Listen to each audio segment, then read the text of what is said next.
In today's video, I'm going to talk about Mali and how global governance has given both opportunities and challenges for the country. This is for the OCR A-Level Geography spec. We've already looked at the global government strategies, but we now need to look at the opportunities and challenges that are caused off of the back of that. So in terms of strategies, we talked about the UN mission, MINUSMA. We also talked about the role of other UN agencies like UNICEF and the UNDP, NGOs, national governments. These are all part of governing Mali after the conflict. And I'm now going to look at, firstly, opportunities and then challenges caused off the back of this. So in terms of opportunities created, they can be broken down into a couple of categories. The first one is increased stability. So by putting in strategies like the UN mission, we've been able to restore some sort of sovereign state control and rule of law in the north of Mali. This is where that area of Azawad was trying to be made. Without this happening, without global governance, you would have had completely new borders being drawn up, and so it's been able to avoid doing that, and therefore it has preserved the territorial integrity of Mali. The other good thing is that in the north of Mali, they've been given more autonomy, so more power in a couple of ways. More budget is now allocated to that region. They've got better representation in the national government and fairer representation. And they've also got elected leaders for that region, so they can vouch for the kind of needs and demands of the Tuaregs in the Azawad region. One other good thing is if I've got troops and NGOs on the ground, I can actually have peaceful and democratic national elections, which means that we can hopefully have long-term peace and safety in the region.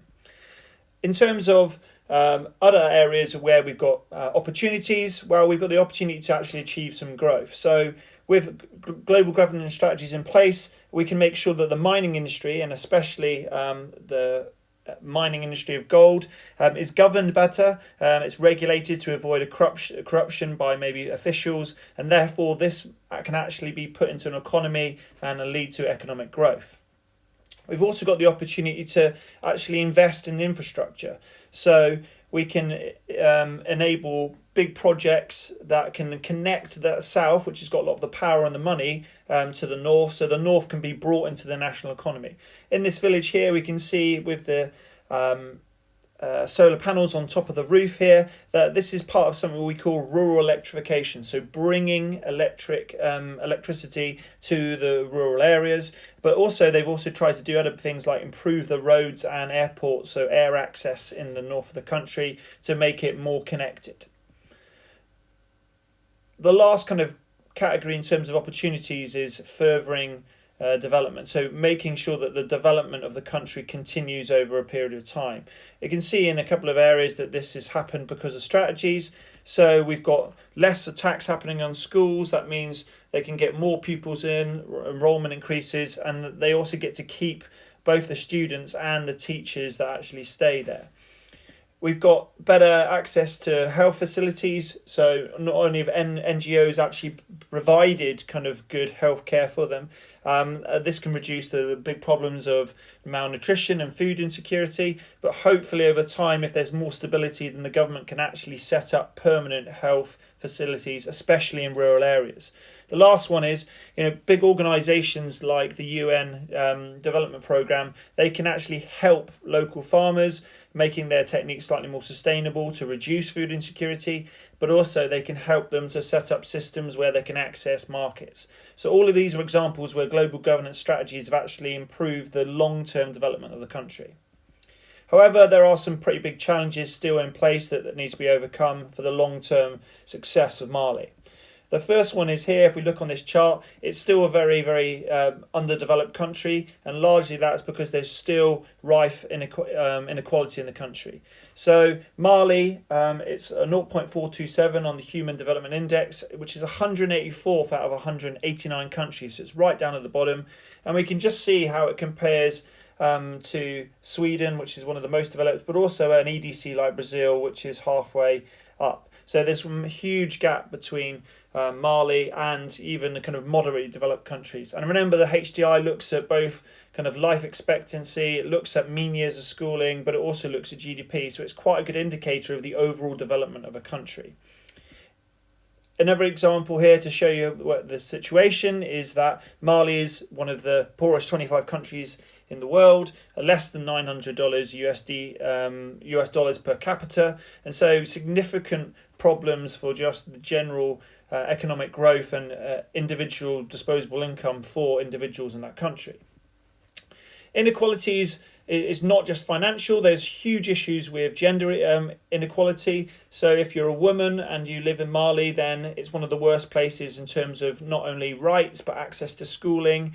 And so it's a pretty awful place to be, not just on a kind of continental scale, but on a world scale.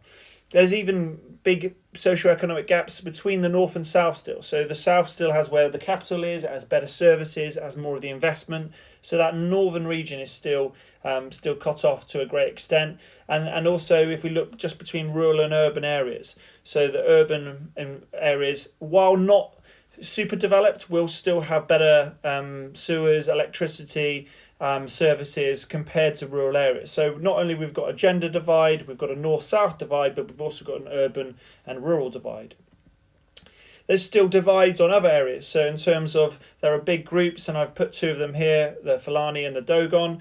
They have deep kind of contrast in terms of linguistics, the languages they speak, but also cultural differences, and therefore it's hard to get these groups together and to agree on stuff, especially as they're also fighting over some resources, particularly water and land, and therefore long-term peace between the groups is still a severe problem. And this is with even taking out the Tuaregs, who are another major group looking for their own independence. The last kind of couple of categories I want to talk about, so one of them is widespread injustice. We've talked about how gender inequality is a big issue, and unfortunately the government doesn't still have the security to actually protect against human rights abuses. The people that suffer that the most, the biggest losers are girls and women, especially in terms of categories of being forced into child marriages, female genital mutilation, but also domestic violence. Women in Mali suffer disproportionately than any other group in the country. It's not just in terms of those pretty severe categories, but other things. I've kind of highlighted these already a little bit, but they have few opportunities to access schooling.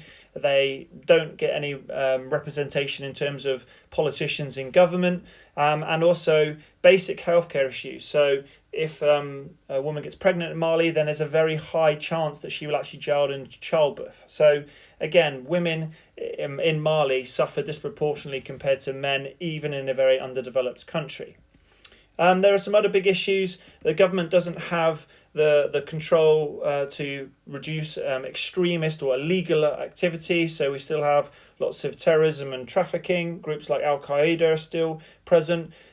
Children getting conscripted into being child soldiers, and drug smuggling. It's a big transit country for drugs from South America, and there's very little being done to control the movement of that drugs. The large big kind of issue in terms of injustice is the fact that refugees are getting displaced into nearby countries still. There was a new war in the 2020-21 era, and so we're still getting people pushed over into the border, but also internally. So there are internally displaced people within the country, and the government isn't really able to protect them or serve them well.